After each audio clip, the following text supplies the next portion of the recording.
Hello and welcome to lab number 16 in our series of light and optics experiments. Here we are going to be exploring reflections from optical window of finite thickness. By optical window of finite thickness, we are talking about our optical block that we already explored in the lab 5, where we calculated index of refraction of this optical block. So with this lab, we want to expand our knowledge of the reflection and the refraction from an optical block.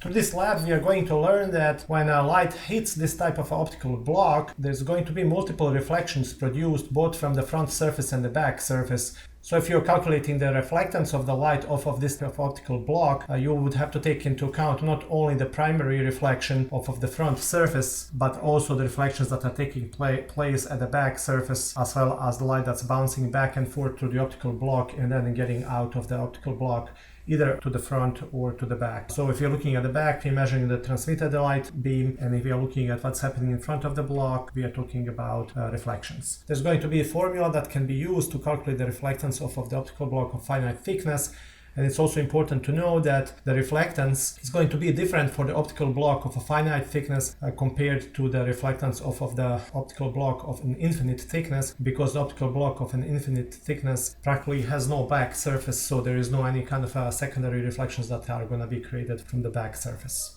We are going to use the following equipment in this lab: a red laser diode module, a laser holder, an optical block. Then here I have a small piece of a cardboard size 2 by 5 inches that's going to be used to make a tilted pedestal for the block. And then for the measurements we are going to use the ruler, the protractor. We're also going to need a pencil and a white sheet of paper. To prepare for this lab, we are going to start with a small cardboard size 2 by 5 inches that you're going to use to build a tilted pedestal. So what you want to do is you want to bend it along this shorter size to come up with a tilted pedestal that is going to look like this. As you can see here, I have this small pedestal here that's tilted. So when I take a block, I can position it here and tape it and then put it down onto my white sheet of paper, and as you can see here, it is going to be tilted at a specific angle. So this tilted pedestal is about 15 to 20 degrees. If you don't put your optical block on the pedestal, it's going to be standing in a vertical position, as you can see right now. Instead, you're going to put it at an angle of 15-20 degrees on this tilted pedestal and then tape it so that it is in this position that's about 15 to 20 degrees relative to the horizontal surface of your workbench. So here we have a full setup for this lab. As you can see, I'm using here my pedestal to mount optical block. I use the tape to tape the optical block onto the pedestal, and right now, as you can see, the optical block is positioned at an angle of about 15 degrees. Over on this side, we have also mounted our laser module onto the laser holder, taped it down, turned it on, and as you can see, we are observing here a few distinct phenomena. The first one, obviously, over on the back screen, we have a red dot. So a certain amount of laser beam is passing through the optical block, is being refracted or bent, and then further transmitted through the optical block over on the other side. And as you can see here, the laser beam is hitting the back screen at a specific location. But the most important and most interesting is what's happening in front of the optical block. We can see here two distinct red dots down on the white sheet of a paper, and that's something that we would want to focus on this lab. So we are talking about reflections, and specifically we are talking here about two reflections, a primary reflection and secondary reflection. So these two reflections would be a primary and secondary reflection. So in this lab we are trying to understand what is causing the two reflections that we are seeing on a horizontal white sheet of a paper. So before we make sense out of what we just observed, we also want to mark the dots for the reflections as well as the mark on the back screen. So you're going to use the pencil to mark these dots. As I said, there's two dots that correspond to the reflections, primary and secondary, and then again you want to mark the laser beam dot on the back screen. That's a result of a transmission of the laser beam through the optical block. After you mark the dots both in front of the optical block as well as behind, you can remove the laser and the optical block and continue with the lab. Okay, now that we removed the laser and the optical block, let's try to make sense out of the measurement that we just performed. So what we have here is the two marked dots that correspond to the primary and secondary reflection. Let's measure distance between the two. So it looks like the distance between the two dots, marked dots that correspond to the primary and secondary reflections of the optical block is about 1 centimeter. So we are going to record that value. Here's also the paper that I took off of the back screen. So on this paper I'm going to record the distance between the reflections R1 and R2 is equal to 1 centimeter or 10 millimeters. And then here on the bottom of this paper we have a dot of our transmitted laser beam. So we are going to measure from the edge of the paper all the way to where the dot is marked, and that's going to be the vertical position of the transmitted laser dot. So it looks like I have here 10, 20, 30, around 37 millimeters. So I'm gonna record here height of the transmitted dot is equal to 37 millimeters. The next that we want to capture is this angle that we used on our pedestal to tilt our optical block. So the way how I'm going to record this angle is I'm going to position this pedestal in this direction, and then I'm going to make a footprint of it on my white paper. Let's improve our sketch by extending these lines.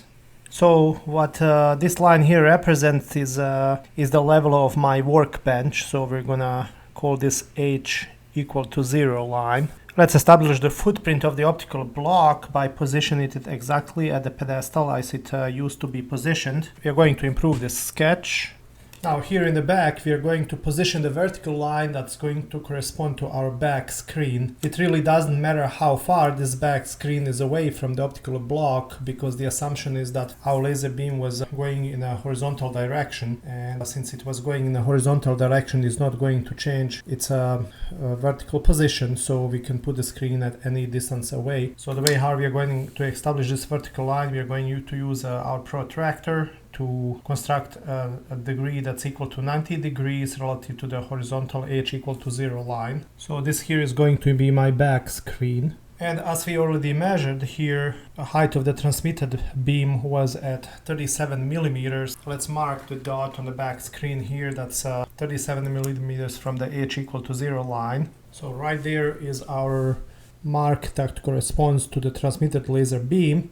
Let's now establish the laser beam. So here's our laser holder, and you can see here I have the fixture with our laser diode positioned and still taped down onto the laser holder. So you want to figure out what is going to be, how high from the H equal to 0, which is the bottom surface of this laser holder, how high is our laser beam being positioned. So what we want to do is we want to position this laser holder with the bottom surface being aligned with our H equal to 0 line, and then we are going to make a footprint of our laser holder. Okay, next thing that you guys can observe here is that the laser diode or laser beam is positioned exactly at the level of the top surface of this laser holder. So you can see this V groove here that's been used to position our laser diode fixture, and this groove has been so made to position the laser beam to be exactly at the top surface of the laser holder. So in other words, our footprint where we establish the top surface of the laser holder is actually the direction from which the laser beam is coming and hitting our optical block. So we can utilize that here to establish our incident laser beam. So this is our incident laser beam. Okay guys, so here's our sketch, and let's try to make sense out of it. Let's use all the knowledge from geometrical optics. Let's use the law of reflection. Let's use Snell's law of refraction to figure out whether this whole sketch makes sense. So if we are looking at this sketch, let's see what exactly is happening with our laser beam as it hits the optical block. So at this point of the first encounter of the laser beam with the optical block, we are going to label it as a point A. There's going to be two effects that are going to be taking place. One is going to be the reflection of the front surface of the optical block, and as a second we are going to have the bending of light and transmission into the optical block. Now this optical block is the same optical block that we used in lab 5, where we calculated the index of refraction of the material this optical block is made out of. And if you recall lab 5, you'll see that the index of refraction of the material this optical block is made out of is equal to 1.438. So the first that we want to do is at the point A, we want to establish the reference line that's perpendicular or normal to the front surface of the optical block. So we are going to use our protractor to do that. So here's our reference line that passes to the point A, and it's perpendicular to this front surface of the optical block. Let's now measure the incident angle. So the incident angle is going to be the angle that the incident laser beam is making with our reference line.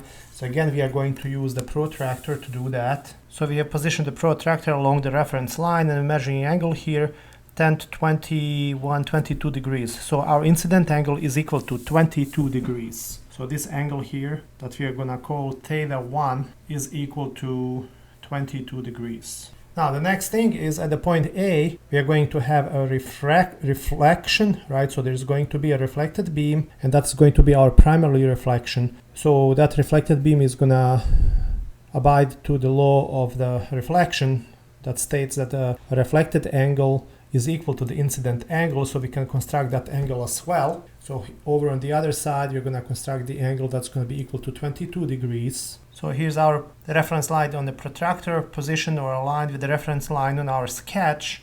And then here over on the other side, we are measuring 10, 22 degrees. And then we are going to connect this point to our point A. So this line here represents our primary reflection. So this angle here, we are going to call it theta R1. Theta R1, according to the law of reflection, is equal to the incident angle, equal to 22 degrees.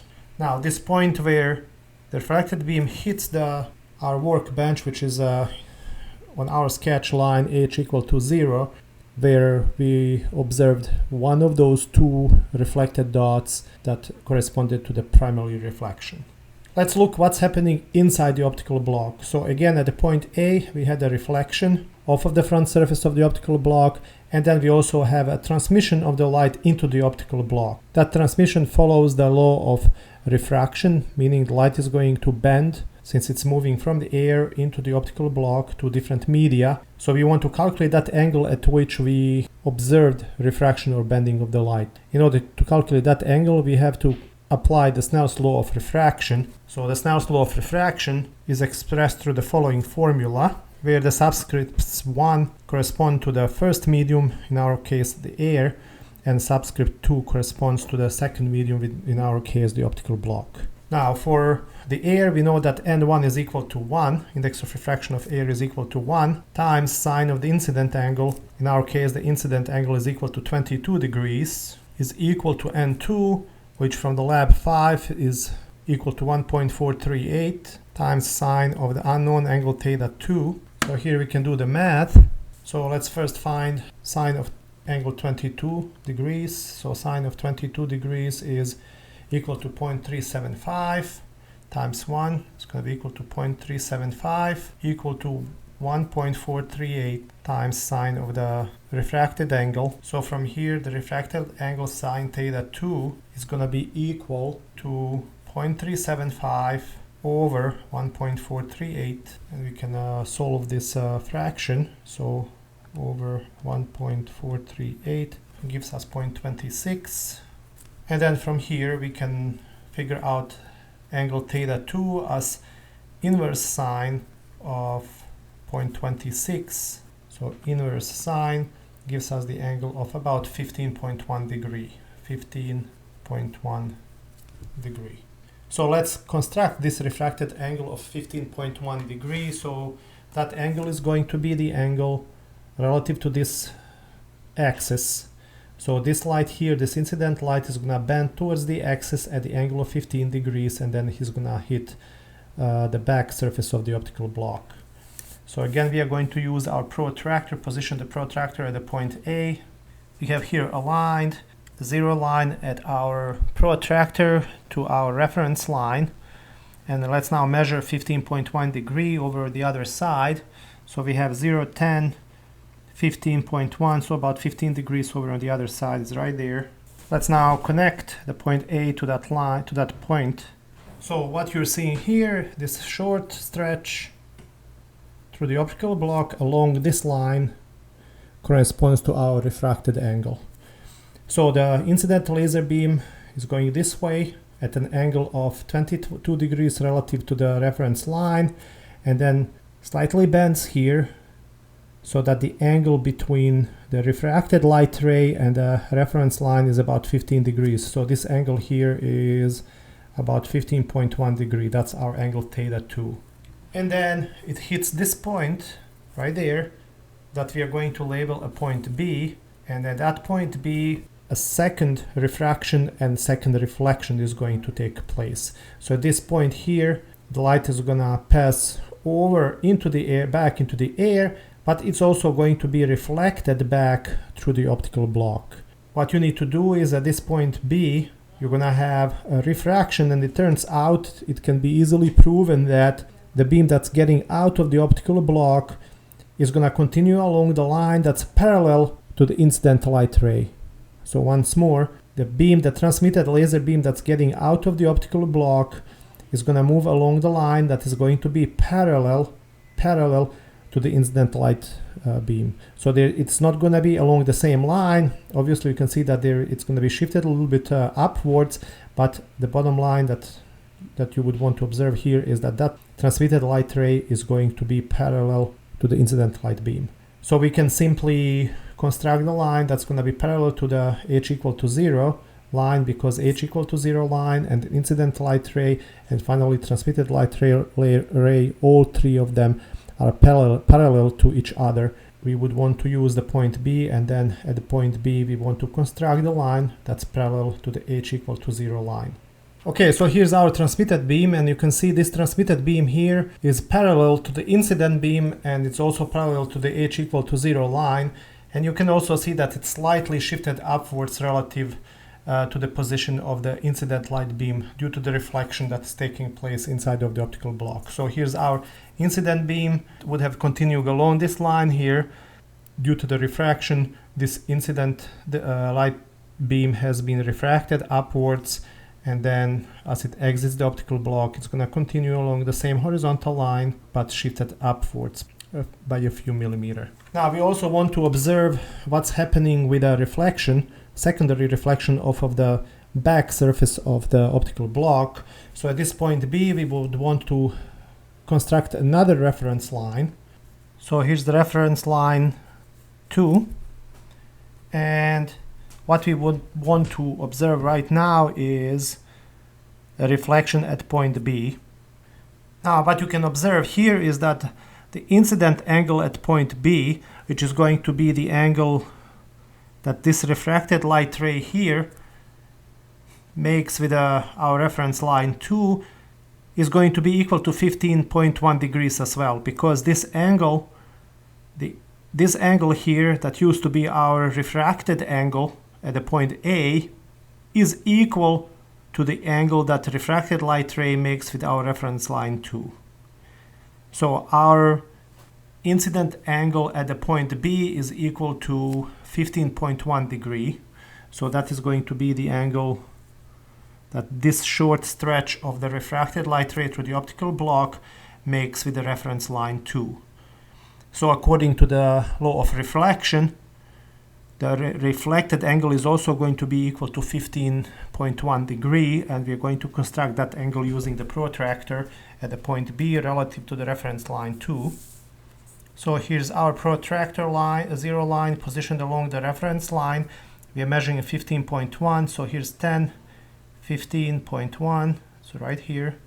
And then let's connect this point here to the point B.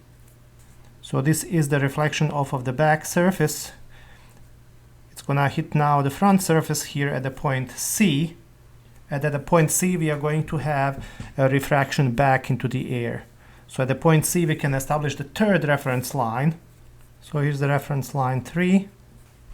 Now at the point C, our incident angle is the angle that this short stretch of a reflected ray is making with our reference line 3, and that angle is also going to be equal to 15.1 degree. So again, the angle between this short refracted light ray BC relative to the reference line 3 is equal to 15.1 degree. And then here we are going to have a refraction, and that refraction, according to the law of refraction, Snell's law of refraction, is going to be equal to 22 degrees. So we have to construct the angle here that's equal to 22 degrees, at which a refracted ray is going to come back to the front of the optical block, and it's going to create a secondary reflection. So here's 10, 20, 22 degrees, and let's connect the point C to our new line.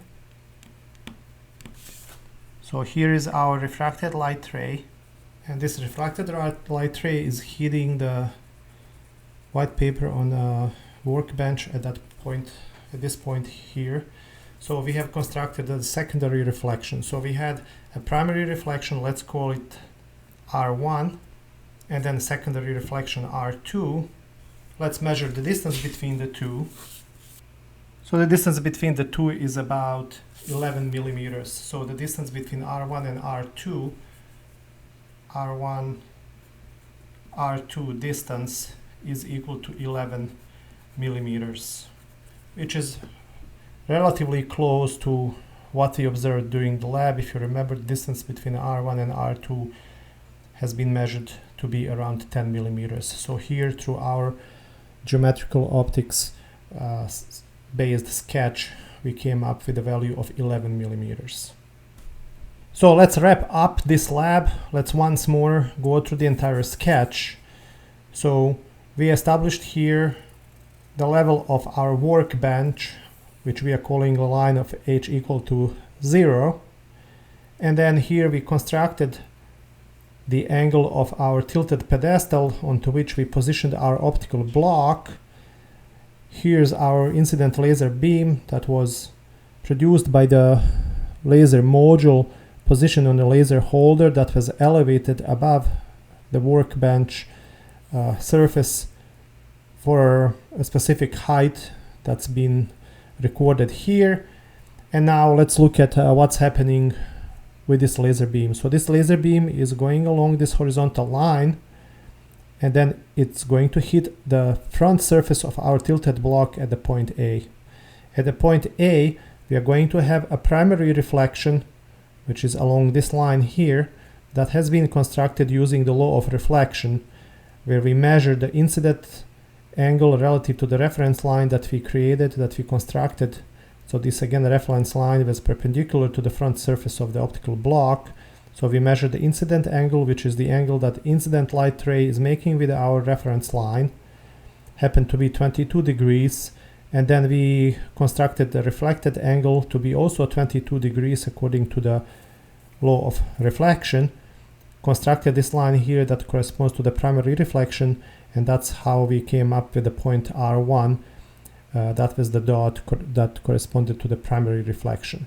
Now, in addition to the reflection that was taking place at point A, we also have light passing into the optical block, and following the law of refraction, or so-called Snell's law of refraction, meaning the light has bent here at a specific angle, and that angle has been calculated here using the Snell's law of refraction. It turned out to be equal to 15.1 degree.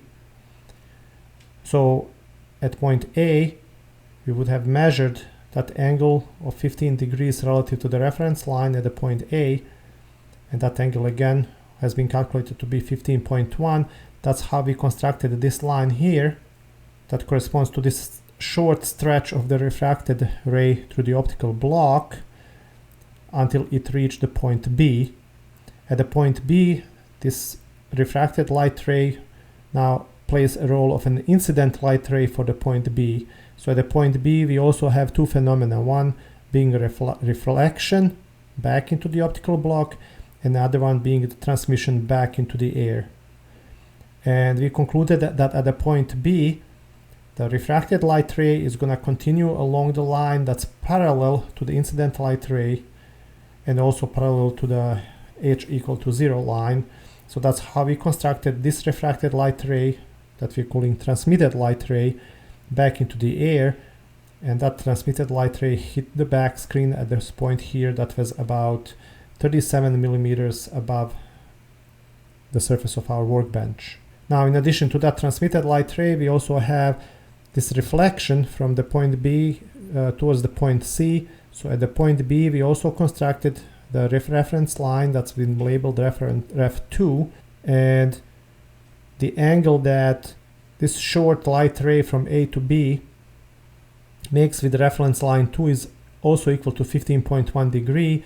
So we measure the reflected light ray here from B to C that also follows the law of reflection. So the angle that the light ray BC makes with the reference line 2 is equal to 15.1 degrees. So that's how we constructed this reflected light ray here from the point B to C. And then at point C, we again have a phenomenon of refraction back into the air that follows the Snell's law of refraction. It turns out that this angle, refracted angle here, is also going to be equal to the original angle of 22 degrees. So that's how we constructed this light ray that is passing from the point C to the point R2. And then at point R2, we have the secondary reflection.